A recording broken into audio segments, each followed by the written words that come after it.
Chapter 13. I now hasten to the more moving part of my story. I shall relate events that impressed me with feelings which, from what I had been, have made me what I am.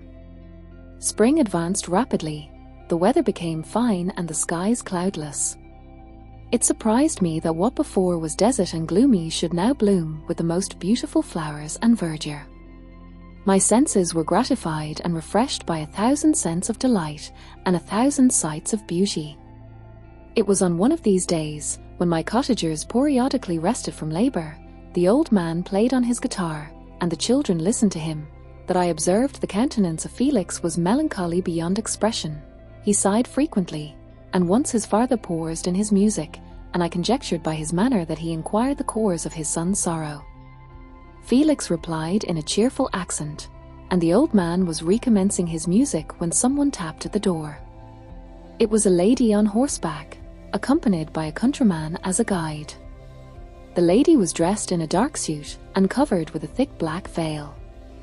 Agatha asked a question, to which the stranger only replied by pronouncing, in a sweet accent, the name of Felix. Her voice was musical but unlike that of either of my friends. On hearing this word, Felix came up hastily to the lady, who, when she saw him, threw up her veil, and I beheld a countenance of angelic beauty and expression.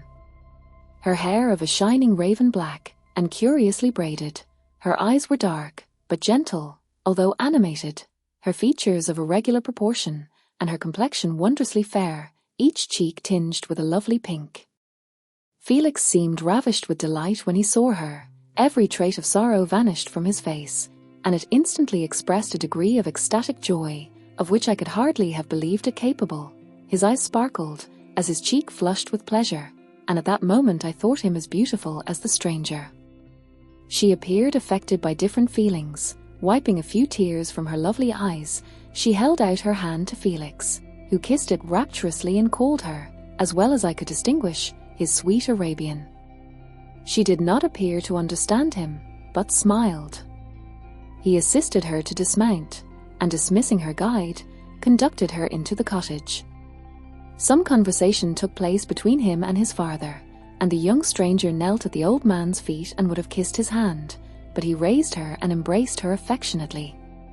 I soon perceived that although the stranger uttered articulate sounds and appeared to have a language of her own, she was neither understood by nor herself understood the cottagers. They made many signs which I did not comprehend, but I saw that her presence diffused gladness through the cottage, dispelling their sorrow as the sun dissipates the morning mists. Felix seemed peculiarly happy, and with smiles of delight welcomed his Arabian. Agatha, the ever-gentle Agatha, kissed the hands of the lovely stranger, and pointing to her brother, made signs which appeared to me to mean that he had been sorrowful until she came. Some hours passed thus, while they, by their countenances, expressed joy, the cause of which I did not comprehend. Presently I found, by the frequent recurrence of some sound which the stranger repeated after them, that she was endeavouring to learn their language, and the idea instantly occurred to me that I should make use of the same instructions to the same end. The stranger learned about 20 words at the first lesson. Most of them, indeed, were those which I had before understood, but I profited by the others. As night came on, Agatha and the Arabian retired early. When they separated, Felix kissed the hand of the stranger and said, "Good night, sweet Safie." He sat up much longer, conversing with his father, and by the frequent repetition of her name I conjectured that their lovely guest was the subject of their conversation.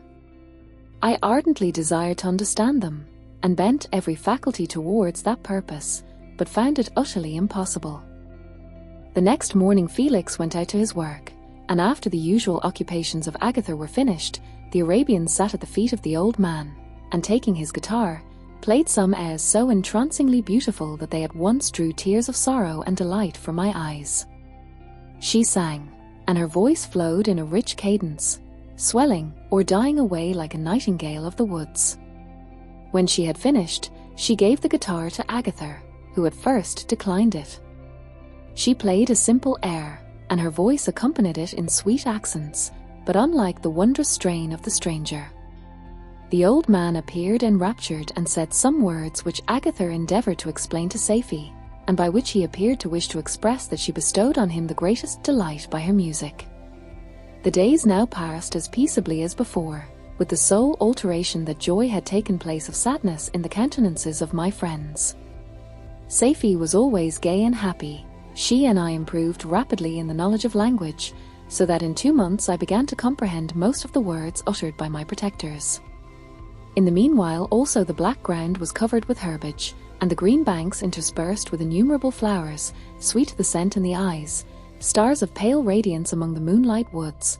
The sun became warmer, the nights clear and balmy, and my nocturnal rambles were an extreme pleasure to me, although they were considerably shortened by the late setting and early rising of the sun, for I never ventured abroad during daylight, fearful of meeting with the same treatment I had formerly endured in the first village which I entered. My days were spent in close attention, that I might more speedily master the language, and I may boast that I improved more rapidly than the Arabian, who understood very little and conversed in broken accents, whilst I comprehended and could imitate almost every word that was spoken. While I improved in speech, I also learned the science of letters as it was taught to the stranger, and this opened before me a wide field for wonder and delight. The book from which Felix instructed Safie was Volney's Ruins of Empires.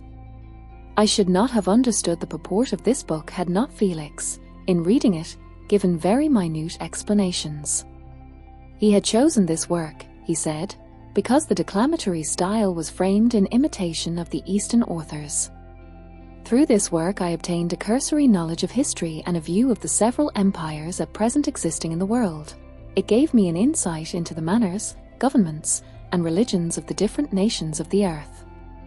I heard of the slothful Asiatics, of the stupendous genius and mental activity of the Grecians, of the wars and wonderful virtue of the early Romans, of their subsequent degenerating, of the decline of that mighty empire, of chivalry, Christianity, and kings. I heard of the discovery of the American hemisphere and wept with Safie over the hapless fate of its original inhabitants. These wonderful narrations inspired me with strange feelings. Was man, indeed, at once so powerful, so virtuous and magnificent, yet so vicious and base? He appeared at one time a mere scion of the evil principle, and at another as all that can be conceived of noble and godlike. To be a great and virtuous man appeared the highest honor that can befall a sensitive being. To be base and vicious, as many on record have been, appeared the lowest degradation, a condition more abject than that of the blind mole or harmless worm. For a long time I could not conceive how one man could go forth to murder his fellow, or even why there were laws and governments. But when I heard details of vice and bloodshed, my wonder ceased and I turned away with disgust and loathing. Every conversation of the cottagers now opened new wonders to me. While I listened to the instructions which Felix bestowed upon the Arabian, the strange system of human society was explained to me. I heard of the division of property, of immense wealth and squalid poverty, of rank, descent, and noble blood. The words induced me to turn towards myself. I learned that the possessions most esteemed by your fellow creatures were high and unsullied descent united with riches. A man might be respected with only one of these advantages, but without either he was considered, except in very rare instances, as a vagabond and a slave, doomed to waste his powers for the profits of the chosen few. And what was I? Of my creation and creator I was absolutely ignorant, but I knew that I possessed no money, no friends, no kind of property. I was, besides, endued with a figure hideously deformed and loathsome. I was not even of the same nature as man. I was more agile than they and could subsist upon coarser diet. I bore the extremes of heat and cold with less injury to my frame. My stature far exceeded theirs. When I looked around I saw and heard of none like me. Was I, then, a monster, a blot upon the earth, from which all men fled and whom all men disowned? I cannot describe to you the agony that these reflections inflicted upon me. I tried to dispel them, but sorrow only increased with knowledge. Oh, that I had for ever remained in my native wood, nor known nor felt beyond the sensations of hunger, thirst, and heat. Of what a strange nature is knowledge! It clings to the mind when it has once seized on it like a lichen on the rock. I wished sometimes to shake off all thought and feeling, but I learned that there was but one means to overcome the sensation of pain, and that was death, a state which I feared yet did not understand. I admired virtue and good feelings and loved the gentle manners and amiable qualities of my cottagers, but I was shut out from intercourse with them, except through means which I obtained by stealth, when I was unseen and unknown, and which rather increased than satisfied the desire I had of becoming one among my fellows. The gentle words of Agatha and the animated smiles of the charming Arabian were not for me. The mild exhortations of the old man and the lively conversation of the loved Felix were not for me. Miserable, unhappy wretch! Other lessons were impressed upon me even more deeply.